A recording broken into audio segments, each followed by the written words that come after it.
Hello, students! Welcome to the October 7th edition of Major Moral Philosophers. And as you know, this is e-learning week. So in preparation of some unfortunate time when the campus is in the middle of some kind of horrible epidemic and we can't actually teach classes because we're afraid of infecting each other, the university has told us to teach over the internet, as you know. So what I'm going to do this week is do my lecture on this is Immanuel Kant's groundwork for the groundwork of the metaphysics of morals. I can't really get it into the camera right. How do I do that? Oh, this way. Okay. Everything kind of left to right confused. It makes stuff weird. Anyway, I'm supposed to be teaching this book over the internet. So I'm starting that now. Anyone else who might be watching, thanks for watching. I hope you enjoy. Okay, so what we're starting on is the beginning of Chapter 2. Today's lecture will cover the first half of Chapter 2 of Kant's groundwork. So what Kant starts doing at the very beginning of Chapter 2 is reinforcing things he said before about how morality has to come out of reason itself and shouldn't be derived from experience. So we get this at the very beginning. And this is the section titled The Use of Examples, the first section. If so far we have drawn our concept of duty from the ordinary use of our practical reason, it must by no means be inferred that we have treated it as a concept of experience. So this is something that has to do with the general structure of the groundwork. He has started out not by considering, abstract things about practical reason in their fullness, but just, taking ordinary things we believe about morality, about how action done from a motive of duty is morally better than self-interested action, for example. Taking things that we ordinarily believe like that and building towards the general principles he's trying to establish. But this doesn't mean that he thinks that we're supposed to take examples and derive morality from that. That's actually not the case. This is something that, in certain places he uses the opposite method, trying to go from the general principles to the specific things. I believe that's the method of, some of his other writings. In the groundwork, he's just organizing it this way, partly for expository purposes. But he really does not think that the right way to go is to look at a bunch of examples and take those examples and try to build on those to develop our very idea of moral action itself. Instead, the idea of moral action is to come from reason. The concept of duty, he says, is not a concept of experience. We grasp it through reason, not by looking around in the world and encountering specific cases of actions done out of duty and generalizing from them. So what kind of things do we know through encountering them in the world and looking at specific examples? Well, so I'm assuming that my color vision is not going to mess up this example because, my color vision isn't great. But I think the back of this book is yellow. Yellow is a concept you can get through experience. You look at a bunch of yellow things and you know what yellow is like. Kant says the idea of duty is not like that. You're supposed to get that out of reason, not through looking at the world and getting things through your senses.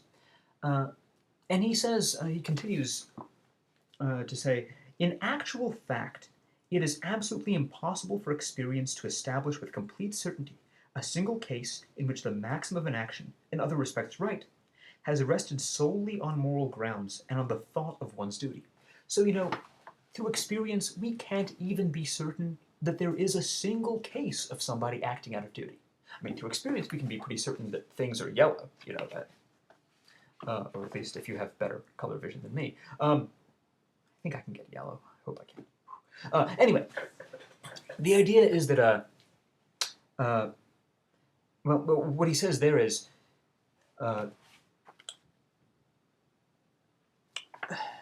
way that self-interest works in our minds is such that in any particular case, we can't be absolutely certain that we've acted out of duty.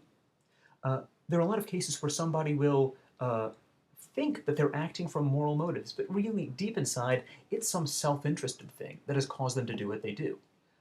And they really, they want to think better of themselves, so they sort of fool themselves into thinking that they're acting for moral reasons, when really they're not. Kant accepts, I think, in a very sort of psychologically insightful way, that this is the case about people's minds and people's actions.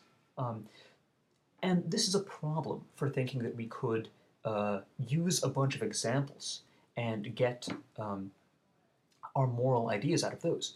Because, if the particular examples we point to are problematic in this way, that we don't know for sure that anyone's acting out of duty, how do we expect to derive it from these examples? And another point he makes, continuing, and I think this is really the deeper point here, because you might think, okay, well, it's a bit far-fetched that in every single case people are acting out of self-interest when they think they're acting out of duty. But this, I think, a particularly interesting point here. He says that some people, this is, I guess, page 75 of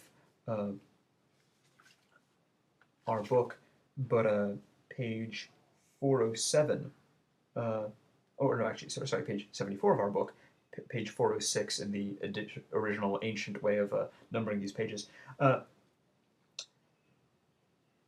There's a lot of philosophers who have said, no, people never act out of purely moral motivations, out of duty, and just act out of self-love. But it's not that there they say, oh, well, in that case, there's no rightness to the concept of morality. Instead, they say, they speak of deep regret of the frailty and impurity of human nature, which is noble enough to take as its rule an idea so worthy of reverence, but at the same time too weak to follow it.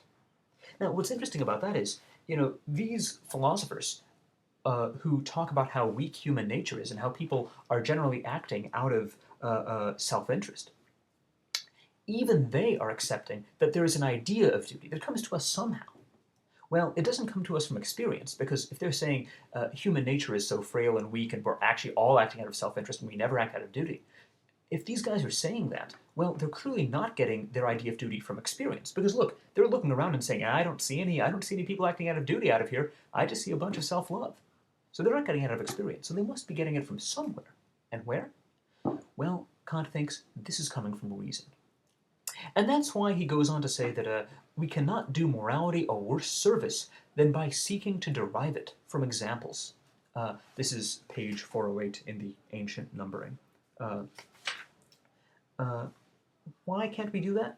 Well, any example of it presented to me must first itself be judged by moral principles in order to decide if it is fit to serve as an original example, that is, as a model. It can't supply the prime source for the concept of morality. So, in order to figure out if something is going to be an example of duty, you have to have the concept of duty first. And so, instead of looking at a bunch of examples and trying to see, okay, what do all these examples of duty have in common? Okay, whatever that is, that's going to be what duty is. That's going to be how action from duty works if we're looking at people doing particular actions. Instead of doing that, we should just look at our own idea of duty. And we should try to derive from that, Kant thinks, what duty is. These examples might be good for illustration. It might be good if you're trying to show people, okay, I've given you a general principle, now let me just put it in practical terms to show you what it's like. Okay, you can use examples for that. And that's why Kant uses examples. But it's not that we're going to get our basic idea of duty out of the examples. That has to come from reason itself. Okay. This is actually what Kant says when we move forward to page 412, right below the 412 in, or right at the beginning of page 412 in the ancient numbering. This is page 79 in our book. Since moral laws have to hold for every rational being as such, we ought rather to derive our principles from the general concept of a rational being as such, and on this basis to expound the whole of ethics.